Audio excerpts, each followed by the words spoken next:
Blue Box is a sports-centered romance manga about a boy in love with a girl who happens to move in with him. Normally, I don't enjoy sports manga. I don't have anything against them per se, I just don't enjoy sports in general. I remember growing up and watching football with my father every Sunday. But I also remember finishing an entire game in under 3 hours. In the mid to late 90s, when it started taking 4, then 5 hours to watch a game from start to finish, I stopped watching. Too many commercials. That led to not watching any other sport. However, even though Blue Box is a sports manga, the focus is on the blossoming romance between a boy and a girl. Both the boy, Taiki Inamata, and the girl, Chinatsu Kano, attend IMI, a combined junior and senior high school with a powerhouse of a sports program. Taiki is a badminton player, while Chinatsu is a basketball player. She's also a year older than he is. Every morning, Taiki comes to school to practice badminton. He's there first thing in the morning, and the only person who is there before him is Chinatsu. Every day she practices longer and harder than anyone else, and he loves her for it. Of course, he'd love to one day marry her, but his friend tells him that's not going to happen. Chinatsu is skilled, has a great personality, and is incredibly popular. She's on the seeded team. There's no way she'd date someone who gets eliminated in the first round. But Taki won't give up. You gotta rise to the challenge. After all, you miss 100% of the shots you don't take. One morning, he finds her waiting outside the gym reading a book. Guessing that the gym is still locked, Taiki can't help but stare at Chinatsu. Her nose is red and she sniffles in the cold. Taiki leaps into action.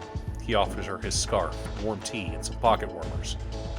Taiki then regrets, realizing he may have come off as cringe. Chinatsu stares at him for a minute, then wonders aloud what else he's going to pull out of his bag. Taiki goes digging through his bag, but Chinatsu laughs at him. She thanks him for his kindness and hands him his scarf back after he sneezes. The teacher shows up with the keys to open the gym, and Chinatsu tells Taiki not to catch cold. Taiki is shocked that she knows his name. Has she always known it?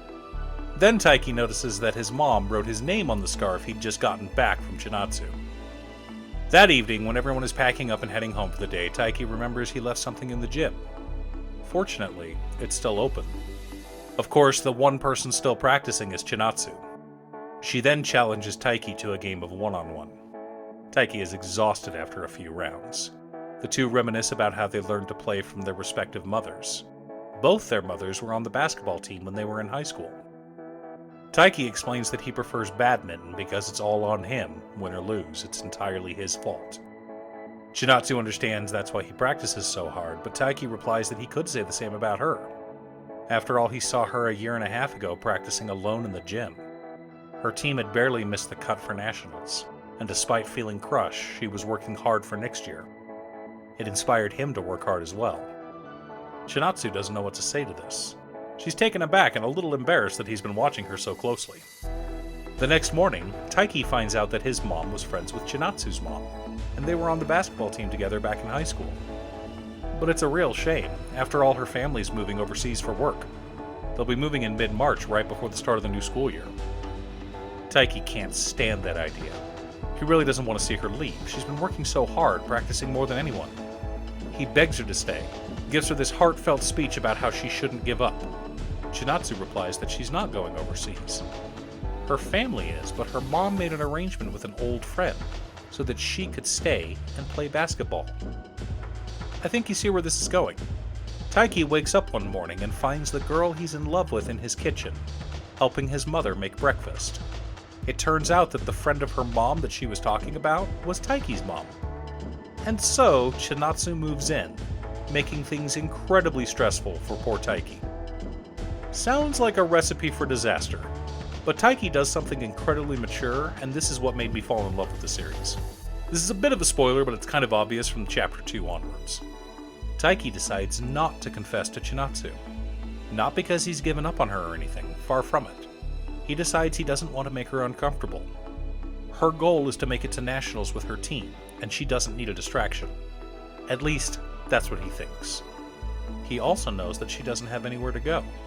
Her parents are overseas, so if she feels uncomfortable or creeped out living with a boy who has confessed to her, she wouldn't have anywhere to go.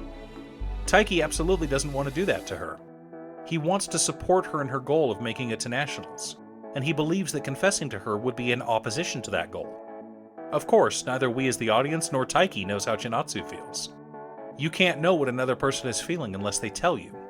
And by hiding his feelings, some would say that Taiki is lying to Chinatsu. Maybe one day he'll confess his feelings for her. Maybe she'll confess to him first. But for now, I'll continue reading Blue Box every week and enjoying every chapter. You can do the same on the Shonen Jump app, available from Viz for only $2 a month. Thanks for tuning in. Once again, a huge shout out to my editor Cute Stuff. I couldn't make these videos without her. If you'd like to hire her to edit your own videos, there's a link to her Fiverr page below. I'm doing a push and trying to post new videos every weekday for the next few months, so look forward to lots of new videos in the future. Or you can click here for more manga content. I've also started a Patreon. You can click the link below or go to patreon.com/Dana. Stay safe and I'll see you all again next time on Musings by Dana.